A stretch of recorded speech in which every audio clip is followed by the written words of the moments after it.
आइए आज आपको संपूर्ण कोऑर्डिनेट ज्योमेट्री का हम फुल रिवीजन करा देते हैं।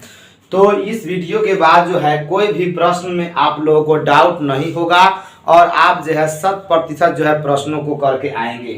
तो कल जो है इसके पहले जो है हम लोग क्षेत्रमिति का जो है रिवीजन करा दिए हैं। यदि आप लोग उस वीडियो को नहीं देखे हैं तो जाकर जल्द से जल्द देखिए, उसका लिंक जो है इसके डिस्क्रिप्शन बॉक्स में नीचे दे दिए गए हैं। तो आइए शुरू करते हैं हम लोग कोऑर्डिनेट ज्योमेट्री। कोऑर्डिनेट ज्योमेट्री इसे ही कहते हैं हम लोग नियामक ज्यामिति या फिर इसे ही कहते हैं निर्देशांक ज्यामिति। निर्देशांक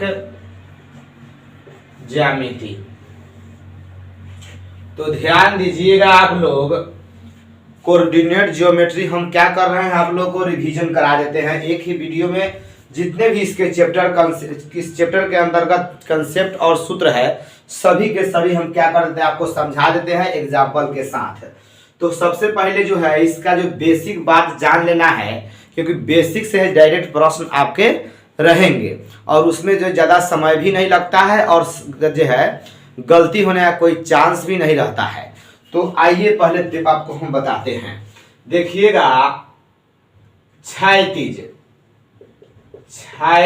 कतार को जो है क्षैतिज कतार कहिए या फिर रेखा कहिए। क्षैतिज मतलब इस तरह हो गया ना। क्षैतिज कतार या रेखा को जो है एक्स एक्सिस कहा जाता है। क्या कहा जाता है? X axis. और उदग्र यानी वर्टिकल लाइन, उदग्र कतार कहिए या फिर रेखा कहिए। तो उदग्र कतार या रेखा का मतलब क्या हो गया? ये वाला ऐसे वाला जो सिंबल हो, साइन होगा, ऐसा जो रेखा होगा वो उसको क्या बोलते हैं? उदग्र कतार या उदग्र रेखा। हॉरिजॉन्टल लाइन है, वर्टिकल लाइन बोलते हैं, इसको बोलते हैं हॉरिजॉन्टल लाइन, इसको बोलते हैं वर्टिकल लाइन।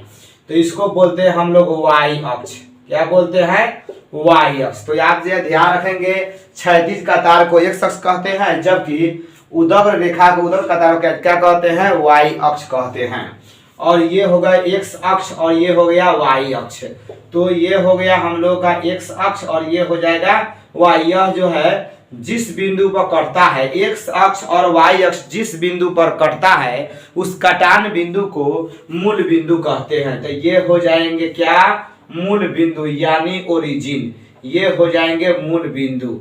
तो यहां से आप समझ लेंगे ओरिजिन हो गया। इसको हम लोग ओ से डिनोट करते हैं। तो मूल बिंदु का जो नियामक होता है 0 0 होता है। मूल बिंदु का नियामक कितना होता है? 0 0 होता है। आप यहाँ ध्यान दे देंगे कि मूल बिंदु का नियामक डायरेक्ट आपके एग्जाम में पूछे जाएंगे कि मूल बिंदु का नियामक कितना होता है। तो मूल बिंदु का नियामक याद रखिएगा 0 0 होता है, यानी x का वैल्यू भी 0 और y का वैल्यू भी 0। कहाँ पे? यहाँ पे। अब लगले हाथ यहाँ से हम लोग जान लेते हैं। यहाँ से आ जाइए। तो यहाँ से ध्यान दीजिएगा, x अक्ष पर किसी बिंदु का नियामक पूछेगा। x अक्ष पर किसी बिंदु का नियामक पूछेगा, किसी बिंदु का नियामक। तो x अक्ष पर पूछेगा ना, x अक्ष पर ध्यान दीजिएगा कि x अक्ष पर कहीं भी जाइएगा तो y नियामक जो है आपका 0 हो जाएगा। तो x अक्ष पर कहीं भी y नियामक क्या हो जाएगा? 0। तो जस्ट इसका उल्टा भी सही है। तो y अक्ष पर x नियामक क्या हो जाएगा? 0। x अक्ष पर y नियामक 0 तो y अक्ष पर x नियामक 0। तो यहाँ समझना, x अक्ष पर किसी बिंदु का नियामक अगर लिखेंगे हम लोग तो x पर तो x का वैल्यू रहेगा, लेकिन y क्या हो जाएगा? 0 हो जाएगा। y क्या हो जाएगा? 0 हो जाएगा। यहाँ पे उसको समझने से पहले फिर और क्या समझ लीजिएगा। माना है कोई बिंदु P है, माना है कोई बिंदु P है, इसका कोऑर्डिनेट है x और y। पहले जो होता है x नियामक लिखाता है और बाद में y नियामक लिखा जाता है। यानी पहले वालों को बोला जाता है क्या? बोलिएगा x नियामक, और बाद वाले को जो है बोलिएगा आप y नियामक या फिर y निर्देशांक कहिए। और x नियामक को बोला जाता है भुज। क्या बोला जाता है? भुज। और y नियामक को बोला जाता है कौन चीज? कोटि। y नियामक क्या बोला जाता है? कोटि। तो याद रखिएगा, यानी x नियामक को ही हम लोग क्या कहेंगे? भुज, और y नियामक को क्या कहेंगे? कोटि। यदि कोई आपसे क्वेश्चन पूछता है ऑब्जेक्टिव में कि कोई बिंदु Q है, या कोई क्वेश्चन होगा कोई बिंदु A है जिसका कोऑर्डिनेट 3, 5 जो है लिखा हुआ है, इसमें कहेगा भुज का मान बताइए, तो भुज बराबर जो हो जाएगा आपका क्या हो जाएगा? यानी पहले वाले को क्या बोलते हैं? भुज, और बाद वाले को क्या बोलते हैं? कोटि। तो कोटि का मान कितना हो जाएगा? 5। जो भी पूछेगा, एगो पूछेगा तो एक एगो ही बताइएगा। भुज पूछेगा तो ऑप्शन में आपका 3 रहेगा, तब 3 खोज लीजिए, यहाँ पे बदल कर आपको दे सकता है, माइनस में, प्लस में, कुछों में। अगर यही में कहता इस तरह लिखा रहता था, क्या कहता? भुज के मान क्या आता? -3। तो पहले वाला होता है भुज और बाद वाला होता है कोटि। तो इतना तो आप माइंड में क्या करेंगे? सेटअप रखेंगे। अब हम लोग यहाँ पे अब समझा रहे हैं। तो x अक्ष पर किसी बिंदु का अगर नियामक पूछता है तो x अक्ष पर x नियामक होगा, लेकिन y नियामक क्या हो जाएगा? 0 हो जाएगा। अब इस जस्ट अपोजिट लिखते हैं, y अक्ष पर किसी बिंदु का नियामक, y अक्ष पर किसी बिंदु का जो है नियामक देख लीजिए। तो यहां से क्या हो जाएगा? y अक्ष पर y रहेगा, तो y अक्ष पर कहीं भी जाइएगा ना तो x का मान क्या हो जाएगा? 0। यानी x y अक्ष पर x नियामक क्या होता है? 0। लेकिन पहले जो है x का दिखाता है, पहले भुज दिखाता है, बाद में कोटि दिखाता है। तो पहले x नियामक लिखाएगा, तो अब बताइए y अक्ष पर गए हैं तो y अक्ष पर x नियामक कितना हो जाएगा? 0। और y अक्ष पर y तो कुछ रहबे करेगा, जहां भी बैठेगा, अगर 3 पर बैठा है तो 3 हो जाएगा, 0 3 -3 पर है तो 0 -3 हो जाएगा। तो इतना आपको जो है ऑब्जेक्टिव के लिए इतना ध्यान रखेंगे। इसके अलावा यहां से और देख लेंगे, पूछेगा x अक्ष का समीकरण। x अक्ष का क्या पूछेगा आपसे? समीकरण, equation of x axis. x अक्ष का समीकरण, जब आपसे x अक्ष का समीकरण पूछता है तो आप y बराबर क्या दे दीजिए? 0। y बराबर 0, y बराबर 0। x अक्ष का समीकरण पूछेगा तो आप ऑप्शन में रहेगा y बराबर 0, तो वही आपके हो जाएंगे आंसर। और यहां से देखेंगे, अब y अक्ष का समीकरण पूछेगा, y अक्ष का समीकरण तो क्या हो जाएगा? तो x बराबर 0 हो जाएगा। तो एक दूसरे के जो है उल्टा है, x अक्ष का समीकरण पूछेगा तो x बराबर 0 नहीं, y बराबर 0, और y अक्ष का समीकरण पूछेगा तो x बराबर 0, x बराबर 0। यहां से एक और कंसेप्ट देख लेंगे, कहेगा x अक्ष से दूरी, किसी बिंदु की कह देगा x अक्ष से, कोई बिंदु दे देगा, कोई बिंदु दे देगा, कहेगा कि x अक्ष से दूरी बताइए। x अक्ष से दूरी, तो यहाँ आप जवाब देंगे y नियामक। क्या जवाब देंगे? y नियामक बोले तो कोटि, कोटि का वैल्यू क्या हो जाएगा? यहां से देख लीजिए कोटि। और वही कह देगा y अक्ष से दूरी, y अक्ष से दूरी, तो आपका जवाब दे देंगे x नियामक। क्या जवाब देंगे? x नियामक। x नियामक बोले तो भुज, भुज हो जाएगा। जैसे कोई क्वेश्चन दे रहे हैं हम, यहाँ क्वेश्चन है P, इसका कोऑर्डिनेट दिया 3, 7, और इसी में कहेगा x अक्ष से दूरी बताइए। इस बिंदु 3, 7 में, बिंदु 3, 7 में x अक्ष से दूरी, x अक्ष से दूरी कितनी हो जाएगी? x अक्ष से दूरी बताए, x अक्ष से दूरी बताए। आपको ऑप्शन में जो है मिलेंगे ऑप्शन 3, 7, या जोड़ के दे देगा, डी नंबर कह सकता है एनटी, या फिर घटा के कुछ करके दे सकता है। तो अब देखिए बिंदु P जिसका कोऑर्डिनेट 3, 7 है, यानी भुज का मान 3 है, कोटि का मान 7 है, x नियामक 3 है, y नियामक 3 है, में कह रहा है x अक्ष से दूरी, x अक्ष से दूरी। तो x अक्ष से दूरी हम कितना बताए हैं? x अक्ष से दूरी कहेगा तो आपका कीजिएगा y नियामक उसमें खोजिए और वही आपका आंसर हो जाएगा। तो y नियामक कितना है? 7 है। तो हम लोग का आंसर क्या हो जाएगा? OMR शीट पर आप क्या करेंगे? अपना अच्छे से इसको कवर करेंगे, घेरेंगे। तो अब आंसर क्या हो जाएगा? 7। इसी क्वेश्चन में y अक्ष से दूरी पूछता, तो y अक्ष से दूरी पूछने पर हम लोग क्या जवाब देते हैं? x नियामक यानी भुज का मान। तो भुज तो पहले क्या कहलाता है ना, तो आंसर क्या रहता है? ये वाला आंसर हो जाता है। तो ये आप देखकर अब आपको जो है आगे हम और पढ़ा देते हैं।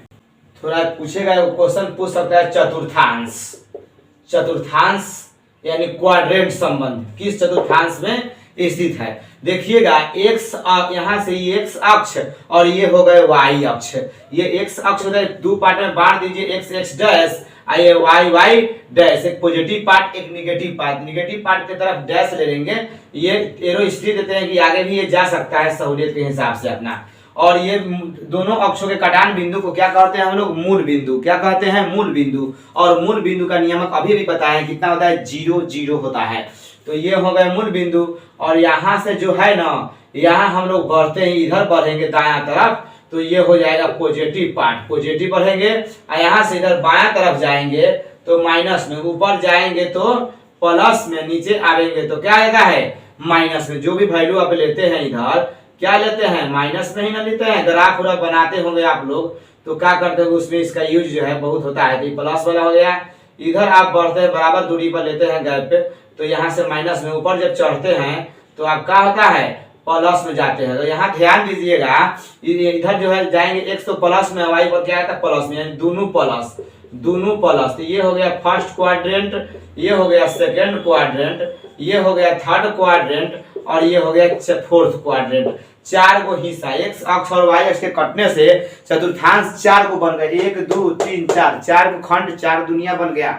और पूछता है, कोई बिंदु दे देता है, पूछता है कि वो बिंदु किस चतुर्थांश में स्थित होगा, किसमें बैठा रहेगा वो। तो साइन का वैल्यू कितना देता है उससे मतलब नहीं है, सिंबल यानी चिन्ह से, साइन से पकड़ाएगा कि कौन बिंदु किस चतुर्थांश में स्थित है, कौन बिंदु किस चतुर्थांश में स्थित है। तो यहां से देखेंगे, यहाँ जाएगा तो प्लस, ऊपर भी प्लस, तो प्लस प्लस दोनों प्लस रहेगा, दोनों प्लस रहेगा तो क्या हो जाएगा आपका, प्रथम चतुर्थांश में हो जाएगा। कहाँ हो जाएगा, प्रथम चतुर्थांश। यहाँ चलिए था, इधर पहले एक्स का हिस्सा लिखना है, पहले जो है एक्स का साइन लिखाएगा, बाद में वाई का साइन लिखाएगा। तो इधर देखेंगे हम एक्स की तरफ आ रहा था माइनस, उधर जाएंगे तो प्लस, ये वाला इलाका पकड़ना है। तो माइनस और प्लस, तो माइनस प्लस, पहले माइनस बाद में प्लस हो, तो ये जो हो जाएंगे क्या हो जाएंगे, द्वितीय चतुर्थांश हो जाएंगे, द्वितीय चतुर्थांश हो जाएंगे। यहाँ देखिए एक्स का मान भी माइनस है, नीचे आ रहे हैं तो वाई भी क्या है, माइनस में, यानी इस रेंज में जो है ये वाला इलाका जो है पकड़ाएगा। यानी दोनों माइनस हो रहा है किस में, दोनों माइनस हो रहा है किस में, तृतीय में, तो तृतीय चतुर्थांश में हो जाएंगे। यहाँ देख लेंगे, इधर बढ़ेंगे दाएं तरफ तो प्लस, यहीं जाएंगे तो माइनस, यानी पहले प्लस, एक्स का मान पहले लिखा था ना, पहले एक्स का साइन लिखिए प्लस और बाद में वाई का साइन लिखिएगा। तो पहले प्लस और बाद में माइनस कहेगा तो ये हो जाएगा चतुर्थ चतुर्थांश, यानी फोर्थ क्वाड्रेंट। तो यहां से आप समझ लीजिएगा, यदि दोनों प्लस हो तो फर्स्ट क्वाड्रेंट, दोनों प्लस होगा तो फर्स्ट क्वाड्रेंट, दोनों माइनस होने पर थर्ड यानी तृतीय क्वाड्रेंट, पहले माइनस बाद में प्लस तो द्वितीय, और पहले प्लस और बाद में माइनस तब चतुर्थ। यहाँ से अगर कंफ्यूजन होता है यहाँ पे बना सकते हैं और अपना सोच सकते हैं कि यहाँ सोचेंगे कि भाई इधर माइनस है तो पहले तब एक्स लिखाता है चिन्ह, एक्स माइनस में है, ऊपर जाएंगे वाई तो वाई है प्लस, तो माइनस प्लस 1 और 2, दूसरे तो पकड़ा रहा है तो पहले माइनस बाद में प्लस तब द्वितीय। कोई क्वेश्चन आपसे पूछ दिया, यहाँ से देख लीजिएगा, एक क्वेश्चन दिया है 3 और -5 किस चतुर्थांश में स्थित है बताना है। अंक कितना है उससे मतलब नहीं है, नंबर कितना दिया है बाटा में कि दशमलव में कि फ्रैक्शन में, उससे कोई मतलब हमको नहीं है, बस चिन्ह से मतलब हमको होना चाहिए। तो यहाँ से 3 है, तो 3 कौन चीज में है, प्लस में, कोई साइन नहीं रहता तो क्या छुपा रहता है, प्लस छुपा रहता है। 5 के लिए कौन चिन्ह है, माइनस है, तो प्लस और माइनस, पहले प्लस बाद में माइनस, पहले प्लस बाद में माइनस, यहाँ देखिए पहले प्लस बाद में माइनस, तो क्या हो जाएगा चतुर्थ। तो ये आपके जो हो जाएंगे ऑप्शन, कहाँ खोज लीजिएगा, चतुर्थ यानी फोर्थ क्वाड्रेंट में ये बिंदु जो है स्थित होंगे। इसमें कहाँ होगा, इसमें कहीं जो भी हो बैठा रहेगा ये। अब देखिए एक और बिंदु हम दे देते हैं आपको, -2 और -3/5, ये कौन चतुर्थांश में स्थित होगा। तो क्या नंबर है उससे हमको क्या मतलब है, हमको तो सिर्फ उसका साइन देख लेना है। तो 2 का साइन कितना है, माइनस है, और 3/5 का साइन कितना है, माइनस है, यानी दोनों माइनस, जब दोनों माइनस हो तो किसमें हो जाएगा, तृतीय में, यानी थर्ड क्वाड्रेंट में जो है आपको ये हो जाएगा, थर्ड क्वाड्रेंट में स्थित होंगे। तो आपका ऑप्शन रहेगा, कहेगा क्वेश्चन की बिंदु P या बिंदु Q या दिया गया बिंदु, ये नाम लिख देगा अपना, ये सब धर देगा, कहेगा किस चतुर्थांश में, किस पाद में, किस क्वाड्रेंट में स्थित है। तो आप देखिए उसका चिन्ह, और चिन्ह के अनुसार क्या कीजिए, उसको खोजिए। तो दोनों माइनस होता है तो तीसरा में होता है, तो ऑप्शन जो होगा तृतीय, तो आप तृतीय वाला ऑप्शन सी आप अपना OMR में जाके क्या करेंगे, उसको रंग लेंगे। तो इतना आपका क्लियर हो गया। अब हम आपको आगे ले चलते हैं। तो ये हो गए बेसिक, जिसे आप क्या रखेंगे ध्यान। एक्स अक्ष का समीकरण पूछेगा तो y बराबर 0 और y अक्ष का समीकरण पूछेगा तो x बराबर 0। एक्स अक्ष पर किसी बिंदु का नियामक तो x तो रहेगा, बाद में y क्या आ जाएगा 0, और y अक्ष पर किसी बिंदु का नियामक हो जाएगा तो y अक्ष पर तो x नियामक क्या होता है 0, तो x का 0 और बाद में y। तो यहाँ से याद रखेंगे x अक्ष पर y नियामक 0 होता है और y अक्ष पर x नियामक 0 होता है। अब हम लोग देख लेते हैं दूरी सूत्र। यहाँ देखिएगा दूरी सूत्र, दो बिंदुओं के बीच की दूरी ज्ञात करना, डिस्टेंस फॉर्मूला। यहाँ देखिए कोई बिंदु P है और कोई बिंदु Q है, इसका कोऑर्डिनेट जो है यहाँ पे रख देते हैं इसको, इसका कोऑर्डिनेट जो है, इसका कोऑर्डिनेट दिया हुआ है x1 और y1, इसका कोऑर्डिनेट जो हो जाएगा x2 y2। तो कहेगा दोनों बिंदु के बीच की दूरी ज्ञात कीजिए, कितना डिस्टेंस है दोनों के बीच का। तो हम लोग क्या करेंगे, इसके लिए फॉर्मूला है दूरी बराबर दोनों बिंदु P और Q के बीच की दूरी, P और Q के बीच की दूरी PQ बराबर क्या हो जाएगा, रूट अंडर यानी भुज के अंतर का स्क्वायर प्लस कोटि के अंतर का स्क्वायर। यानी इसका भुज x1 है, इसका भुज कितना है x2 है, और इसका कोटि y1 है, इसका कोटि y2 है। तो दोनों का भुज के अंतर लीजिए, यानी आप x2 माइनस x1 का whole square plus y2 minus y1 का होल स्क्वायर, ये आपके फॉर्मूला हो जाएंगे। x2 माइनस x1 और y2 माइनस y1 का होल स्क्वायर, तो ये आपके फॉर्मूला हो जाएंगे। आप इसको ध्यान रखेंगे या जरूरी पड़े तो लिख भी ले। और उसके बाद जो है कहेगा, यहीं से हम देख लेते हैं मूल बिंदु से, मूल बिंदु ओरिजिन से कहेगा मूल बिंदु से किसी बिंदु की दूरी, मूल बिंदु से किसी बिंदु की दूरी पूछेगा, मूल बिंदु से किसी बिंदु की दूरी। तो बस जैसे कि यहाँ मूल बिंदु हो गया, ये आपका कोऑर्डिनेट हो गए, ये आपका क्या हो गए एक्स वाई तल हो गया, एक्स एक्स डैश और वाई वाई डैश, ये ओरिजिन हो गया। यहाँ कोई बिंदु P है, इसका कोऑर्डिनेट एक्स वाई है, और आप जानते करते हैं मूल बिंदु का कोऑर्डिनेट कितना होता है 0 0 होता है। तो यहाँ से पूछेगा ये OP कितना हो जाएगा, यानी मूल बिंदु से कहेगा डायरेक्ट x में 0 गया था x से रह जाएगा, y में 0 गया था y रह जाएगा, यानी x square plus y square, किसी में घटाने की जरूरत नहीं है, direct x square plus y square. जैसे इस पर आधारित कुछ क्वेश्चन देख लेंगे हम लोग। जैसे यहाँ एक बिंदु है, इसका कोऑर्डिनेट दिया है 3 5, वो B है 4 और 6 दे दिया है, कह रहा है दोनों के बीच की दूरी ज्ञात कीजिए कितना होगा। यानी हम लोग निकालेंगे, इसलिए AB बराबर यानी A और B के बीच की दूरी बराबर। तो फार्मूला क्या बताए हैं आपको, यही बताए हैं x2 माइनस x1 के whole square, x2 minus x1 के whole square plus y2 minus y1 का होल स्क्वायर। तो यहाँ से आप ध्यान देंगे, यहाँ से ये हो गया x1 है, ये हो गया y1, यहाँ से देखिएगा ये हो जाएगा x1 और ये हो जाएगा y1, और यहाँ से चलेंगे तो ये हो गया x2 और ये हो गया y2। तो x2 का मान कितना है 4, इसमें पहला बिंदु में x1 कितना हो जाएगा 3, दोनों का अंतर लीजिए और स्क्वायर कीजिए। यहाँ चलिए y2 कितना हो गया 6 और y1 कितना हो गया 5, दोनों का अंतर का कीजिए, ले लीजिए, घटा लीजिए। 4 में से 3 गया तो 1 का स्क्वायर, 6 में से 5 गया तो 1 का स्क्वायर 1 प्लस 1 कितना हो गया √2। तो यही हम लोग का √2 यूनिट हम जो है डिस्टेंस हो जाएगा A और B के बीच की दूरी। अब यहाँ से अगर कहता कोई क्वेश्चन में और क्वेश्चन पूछ देता, मूल बिंदु से बिंदु 3 4 की दूरी बताए, 3 4 की दूरी बताए। देखिएगा कोई बिंदु है जिसका कोऑर्डिनेट 3 4 है, यानी भुज का मान 3 है, कोटि का मान 4 है। कहता है कि मूल बिंदु से बताइए उसका डिस्टेंस कितना हो जाएगा। तो यहाँ से डायरेक्ट करेंगे दूरी बराबर, किसी को किसी में घटाने की जरूरत नहीं है, डायरेक्ट जो वैल्यू दिया है ना उसी का स्क्वायर कर दीजिए रूट के अंदर, उसी का स्क्वायर कर दीजिए रूट के अंदर और जोड़ दीजिए, आपका आंसर जो है निकल जाएगा। 3 के स्क्वायर 9 और 4 के स्क्वायर 16, जोड़ेंगे तो हो जाएगा 25 के वर्गमूल कितना होता है 5 यूनिट यानी 5 इकाई जो है आपका आंसर हो जाएगा। तो मूल बिंदु से पूछ रहा है तो डायरेक्ट जो दिया है ना वो पॉइंट उसी का कीजिए, स्क्वायर कर दीजिए। ये माइनस भी दिया रहता तो माइनस भी दिया रहता, माइनस के स्क्वायर होता है तो प्लस ना हो जाता है, तो उतना ही आंसर रह गया। अगर दोनों भी माइनस दे देता ना तो कोई दिक्कत ना, तब भी उतना ही होता है। तो माइनस के स्क्वायर प्लस 3 के स्क्वायर 9, माइनस के स्क्वायर प्लस 4 के स्क्वायर 16, जोड़े तो 25, वर्गमूल निकला 25 का कितना 5 निकल गया।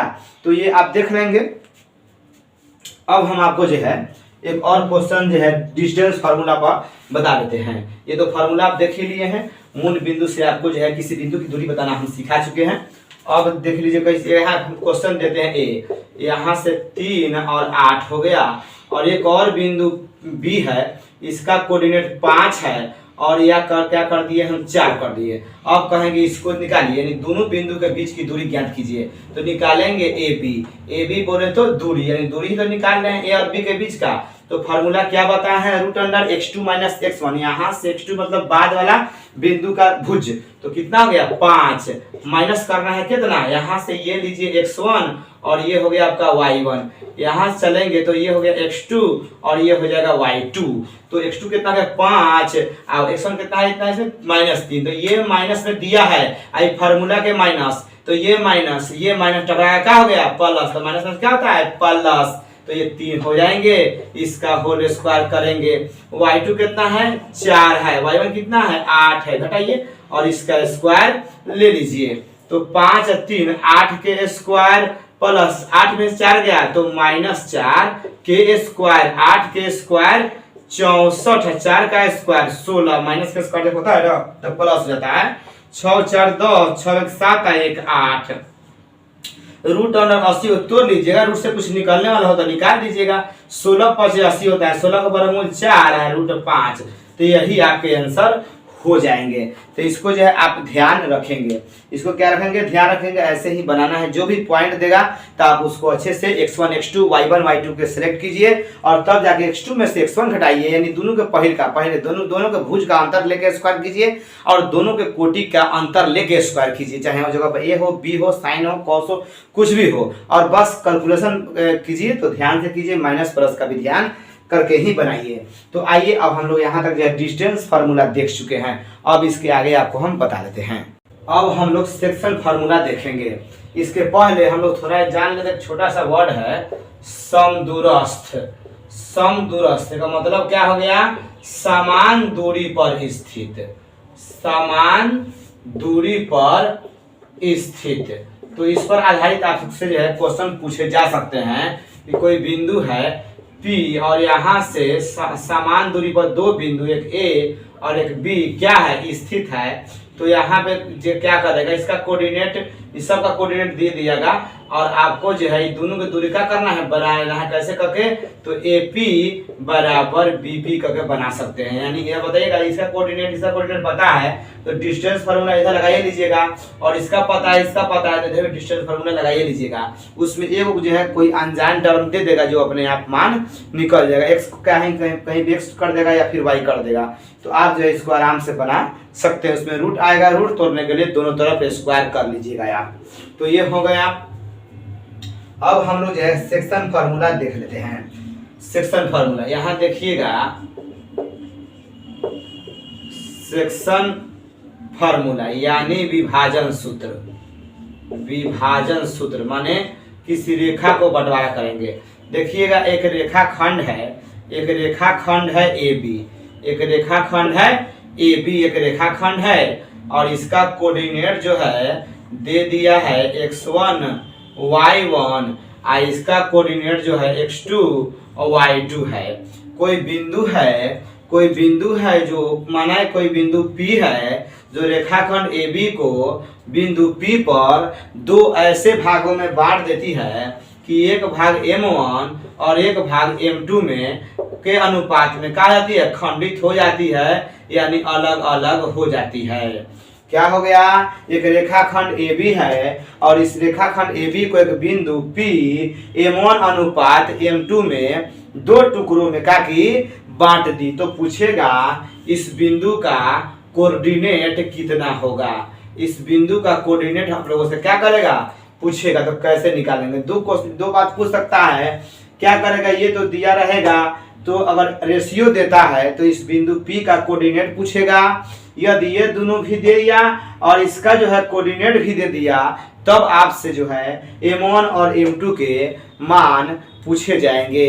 फार्मूला तो एक ही रहेगा, जो आपको जैसे भी हो वही फार्मूला बनाने में हेल्प जो है आपको कोई भी क्वेश्चन बनाने में हेल्प करेगा। तो देख लेते हैं हम लोग विभाजन सूत्र आखिर है क्या। तो बिंदु बिंदु P का नियामक, बिंदु P का नियामक। तो यहां से देखना है आप लोगों को, ध्यान से देखिएगा, जो रेशियो है कितना M1 और M2 का है। तो यहाँ से M1 और M2 बांटा देना है, M1 प्लस M2 लिखना है, फिर लिखना है आपको M1 कुछ डिस्टेंस पर M2 और नीचे फिर वही लिखना है M1 प्लस M2। देखिएगा आपको पता है कि कोमा के जो पहले वाला होता है ना वो भुज होता है, क्या होता है, भुज, और बाद वाला क्या होता है, कोटि होता है। यानी पहले जो होता है x नियामक होता है, बाद में क्या होता है, y नियामक होता है। यानी पहले जो है इससे स्पष्ट होता है कि पहले जो है x का हिस्सेदारी है वो वाला भुज वाला सब रखेंगे और बाद में कोटि वाला यानी y नियामक रखेंगे। तो 1 के संगे x1 न रख के क्या रखेंगे, x2 रखेंगे। तो m1 इंटू x2, अब 2 आ गया ना m2, तो m2 के संगे क्या नहीं रखेंगे, m2 के संगे x2 नहीं रखेंगे, तो क्या रखेंगे, x1 रखेंगे। थोड़ा इसको डिस्टेंस इधर कर देते हैं, तो m2 इंटू x1 यहाँ प्लस कर लीजिए, हो गया। यहाँ पे गए 1 के संगे 1 न रखते हुए आप क्या रखेंगे, y2, क्या रखेंगे, इंटू y2 आप प्लस यहाँ से m2 है ना, तो m2 के समय 2 नहीं मिलेगा, तो क्या रख देंगे, y1। यही आपके डिस्टेंस फार्मूला है और कुछ खास बात इसमें नहीं है, ध्यान देंगे। तो m1 x2 plus m2 x1 बटा m1 प्लस m2, फिर गए तो m1 y2 plus m2 y1 बटा m1 प्लस m2। दोनों रेशियो नीचे में जुट रहा है, 1 के संगे 2 नहीं आएगा, 1 के संगे 1 नहीं आएगा, 2 के संगे 2 नहीं आएगा, तो 1 के संगे 2 आएगा और 2 के संगे 1 आएगा। यहाँ भी वही लॉजिक है, तो इसको आप क्या करेंगे, याद रखेंगे। तो ये हो गया। इस पर यदि क्वेश्चन आपको देखना हो तो यहाँ हम बता देते हैं कैसे इसको बना लेंगे।